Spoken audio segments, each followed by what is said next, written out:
Smackdown after WrestleMania just ended, and it was pretty entertaining. It gave us recaps of previous events and introduced us to new additions of new storylines or older storylines. The show starts up with Cody Rhodes as he introduces us to the new era of the WWE as the fans give him a standing ovation. He talks about what The Rock gave to him, and he says it's a gift that he once gave to The Rock, and it made him eerily uncomfortable when The Rock put it in his hand. We still don't know what it is, but we'll find out in the upcoming weeks. He talks about the up-and-coming tournament that is going to be used to find out who his next challenger is going to be, and he just pays respect to everyone that's going to be facing off to fight him. So, not much in terms of story progression, but it was very heartwarming to see everything he's accomplished and how much the fans appreciate him. Stage, we get a segment where Paul Heyman talks to Solo and Jimmy, and he says that it's orders from the tribal chief that the championship must return back to the bloodline, which will come back later in this show.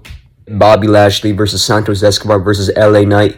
Lashley is portrayed as the powerhouse in the match, and LA Knight is the clear fan favorite. Legado del Fantasma comes out to save Santos Escobar, but the Pride comes out to even out the playing field. Santos Escobar sends Lashley flying out the ring, which causes LA Knight to be able to hit the BFT on Santos Escobar to win the match. So, decent match, but had the right result, and next LA Knight's going to be advancing to a #1 contenders match. So Heyman, Jimmy, and Solo come out. They say that the bloodline takes all accountability for the loss, and then Solo comes out and says that there are consequences for losing. He goes in to hug Jimmy, says he loves him, but then Tama Tonga comes out and attacks Jimmy Uso as his punishment for losing, saying it's orders from the tribal chief. And then you got Heyman in the corner just freaking out, and then when he tries to call Roman Reigns, Solo just smashes his phone into pieces, and it's weird. We're gonna have to see where Solo's allegiance lies, or if he's just trying to be the next tribal chief, or what he wants to do. Next, we get Braun Breaker just squashing Cameron Grimes. Might just become the next big star. Who knows? We'll see. Bayley comes out to thank the fans, and then when she starts talking, she's like, "All right, it's time for a new challenger." Tiffany Stratton comes out trying to call her shot for a title, but then Naomi comes out and then says that she wants to beat Tiffany Stratton to get her win back before she can even challenge Bayley for the title. Then we get a pretty entertaining match between Tiffany Stratton and Naomi. A lot of momentum shifts back and forth action, and then Tiffany gains the momentum after hitting the double stomps, and then after a little bit more time in the match, she goes for that little, when she jumps up and down the ropes and then hits the moonsault. I don't really know what that move is called, but she goes for the moonsault. Naomi rolls out the way. Tiffany lands on her feet, pretty cool, but then she starts taunting Naomi, getting all cocky and stuff. Then Naomi wins by a surprise roll-up. Now, this actually kind of surprised me because I thought Tiffany Stratton would win, but I'm kind of glad Naomi won because I think Tiffany Stratton is the one to beat Bayley for the title, and I really want to see Bayley get a long run with the title once again. So, as long as they can hold Tiffany Stratton off and keep her momentum up, we still get that fleshed-out Bayley title reign, and then Tiffany Stratton can still take the title off of her later.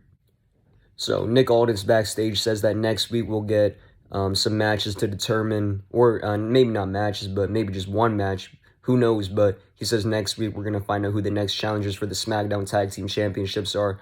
I don't really know if that's just one match with multiple teams, a match with two teams, or just a mini tournament that'll last one night.